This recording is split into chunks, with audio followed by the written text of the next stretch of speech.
पाकिस्तान को land of एसिस कहा जाता है, जिसने कई लेजेंडरी फास्ट बॉलर प्रोड्यूस किए हैं। एक लंबी लिस्ट बन सकती है जिसमें वसीम अकरम, वकार यूनिस, इमरान खान और शुएब अख्तर जैसे नाम शामिल होते हैं, जो एक टाइम पर वर्ल्ड क्रिकेट पर राज करते थे। लेकिन इसी लिस्ट में एक बॉलर और था जिसमें इतना पोटेंशियल था कि वो इन लीजेंड को भी सरपास कर सकता था, and he was none other than Mohammad Asif, जिसे दुनिया फास्ट बॉलर में मैजिशियन के नाम से जानती है, जिसकी swing and same ability level peak पर था।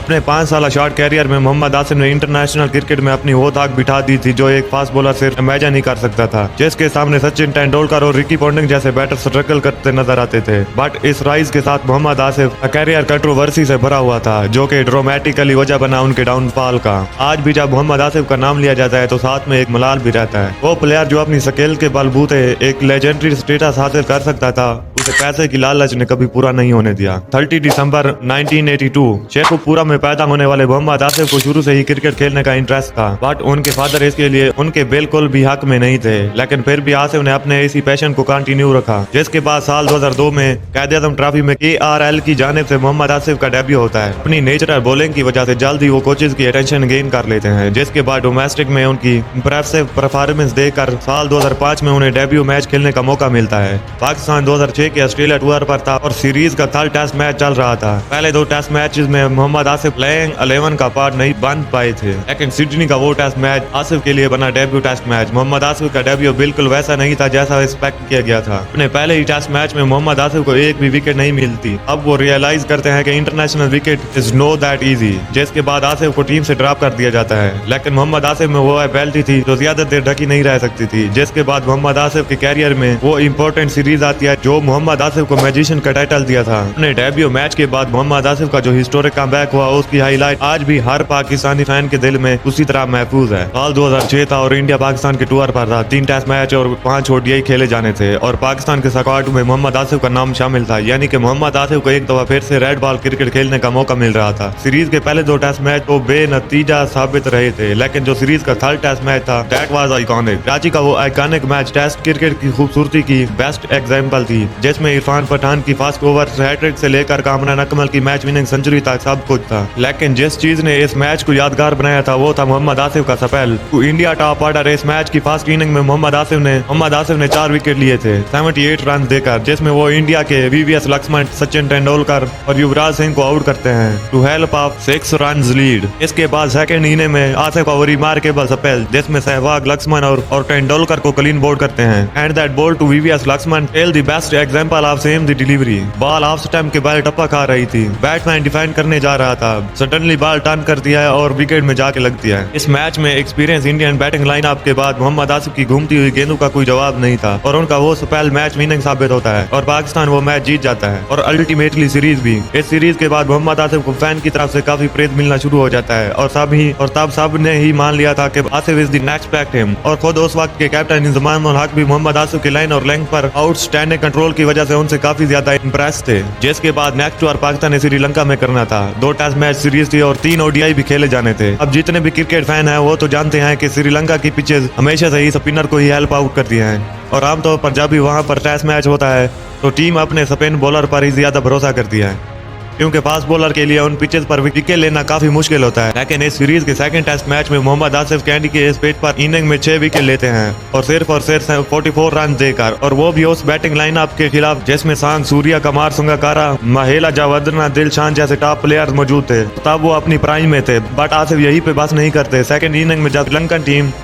9 रन की लीड के साथ दोबारा ग्राउंड में आती है और मैच तकरीबन श्रीलंका के हाथों में था, अब मोहम्मद आसिफ के 5 विकेट बेसिस 27 रन देकर पाकिस्तान श्रीलंका को 77 रन पर ऑल आउट करके वो मैच और सीरीज जीत जाता है। इस सीरीज में जहां तमाम पेसर ने मिलकर 19 विकेट हासिल की थी, वहां अकेले मोहम्मद आसिफ ने 17 स्कोर किए थे, जो कि रेड बॉल क्रिकेट में आसिफ की स्किल का मुंह बोलता सबूत है।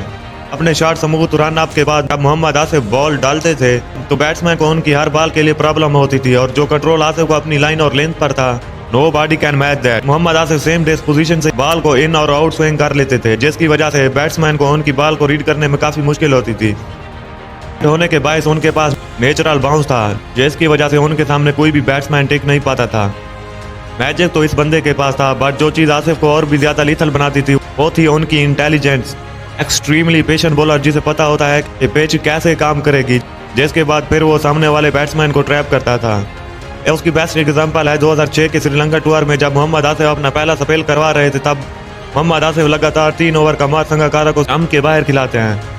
एंड दैट मोमेंट संगकारा भी अपना माइंड बना चुके होते हैं कि मोहम्मद आसिफ उन्हें कोर्ट बिहाइंड ट्रैप करना चाहते हैं, बट तब भी थर्ड ओवर की लास्ट बॉल ही paced in swing, absolutely beautiful to watch. उनकी यही खासियत है कि आसिफ को दूसरे बॉलर से मुख्तलिफ बनाती है। ऐसा कोई प्लेयर नहीं था जो कि मोहम्मद आसिफ की स्टाइल को एडमायर नहीं करता था। तो आपके बैट्समैन आसिफ के सामने क्लूलेस नजर आते थे। कई स्टार प्लेयर को आसिफ ने 1 से ज्यादा बार आउट किया हुआ था, जिसमें हाशिम आमला को 5 बार, माइकल क्लार्क 4 बार और AB de Villiers, Ricky Ponting, Lester कोको और ग्रीन स्मिथ को 3 बार आउट किया था। इवन केवन पैटरसन को मोहम्मद आसिफ ने 2006 के इंग्लैंड टूर में 4 मरतबा आउट किया था। और खुद ये प्लेयर भी क्लेम करते हैं कि Asif was a tough bowler, there was a face. ऐसे रॉइस के बावजूद भी आसिफ का कैरियर कंट्रोवर्सी से भरा हुआ था। ग्राउंड में तो मोहम्मद आसिफ परफॉर्म करते ही थे, but of the field Asif controversy से काफी ज्यादा एक्टिव नजर आते थे। 16 अक्टूबर 2006 अपने कैरियर के स्टार्ट में ही आसिफ का पहला केस सामने आता है। इसी भी मोहम्मद आसिफ को long Shoaib Akhtar illegal drug use करने के केस में शुएब अख्तर को 2 साल और आसिफ को 1 साल के लिए बैन कर दिया जाता है, और दोनों बॉलर चैंपियन ट्रॉफी के ओपनिंग मैच के 1 दिन पहले ही स्क्वाड से बाहर हो जाते हैं। But after few month ban को लेकर दोनों प्लेयर के अपील पर एक 3 रुकनी कमेटी कायम होती है, जो कि इस बैन को लिफ्ट कर देती है, क्योंकि पीसीबी की नाअहली की वजह से दोनों बॉलर को पता ही नहीं था कि जो ड्रग वो यूज कर रहे थे वो बैन है। जिसके बाद ऐसा ही एक और इंसिडेंट सामने आता है एपीएल के फर्स्ट एडिशन के टाइम पे, जहां मोहम्मद आसिफ दिल्ली डेविल की टीम का पार्ट थे। वहां भी मोहम्मद आसिफ ड्रग टेस्ट में फेल हो जाते हैं और आसिफ को उस आईपीएल से सस्पेंड कर दिया जाता है। इसकी वजह से मोहम्मद आसिफ को तकरीबन पाकिस्तानी टीम से 1 साल के लिए ड्रॉप होना पड़ता है। बट बात यहीं पे खत्म नहीं होती। साल 2008 में दुबई इंटरनेशनल एयरपोर्ट पर मोहम्मद आसिफ एक दफा फिर से अंडर इन्वेस्टिगेशन थे। इस बार मोहम्मद आसिफ ने स्मॉल अमाउंट इलीगल ड्रग को कैरी किया हुआ था, जिसके कॉन्सेस फिर आसिफ को ये फेस करने पड़े कि आसिफ लाइफ टाइम के लिए यूएई में इंटर होने से बैन कर दिए गए। बट इन कंट्रोवर्सी के बावजूद भी मोहम्मद आसिफ इंटरनेशनल क्रिकेट में परफॉर्म कर रहे थे, फिर वो चाहे उनकी परफॉर्म हो या फिर 2010 के दौरान इंग्लैंड और ऑस्ट्रेलिया में उनकी डेलियस बॉलिंग। उस टाइम पर मोहम्मद आसिफ इंग्लैंड में अपनी 100 विकेट मुकम्मल करते हैं। ये इस ग्रेट कैरियर की शुरुआत थी जो कि एक लंबे अरसे के लिए क्रिकेट की जीनत बन सकता था, लेकिन इस सब के दरमियान ही एक ऐसा स्कैंडल सामने आता है जिसने सब कुछ बदल के रख दिया और इस कैरियर को हमेशा के लिए काश में बदल दिया। 10 अगस्त 2010 पाकिस्तानी टीम दौरा इंग्लैंड का चौथा टेस्ट मैच खेल रही थी। मैच के बाद एक newspaper news of the world delegation लगाता है कि 2 पाकिस्तानी बॉलर मोहम्मद आमिर और मोहम्मद आसिफ ने मैच के दौरान पैसों के बाद 2 इंटेंशनली नो बॉल करवाई हैं, क्योंकि डेलीगेशन एयरली इन्वेस्टिगेशन के बाद प्रूफ हुई। और 1 सितंबर 2010 को आईसीसी ने मोहम्मद आसिफ को एंटी करप्शन कोड की प्रोविजन के अंडर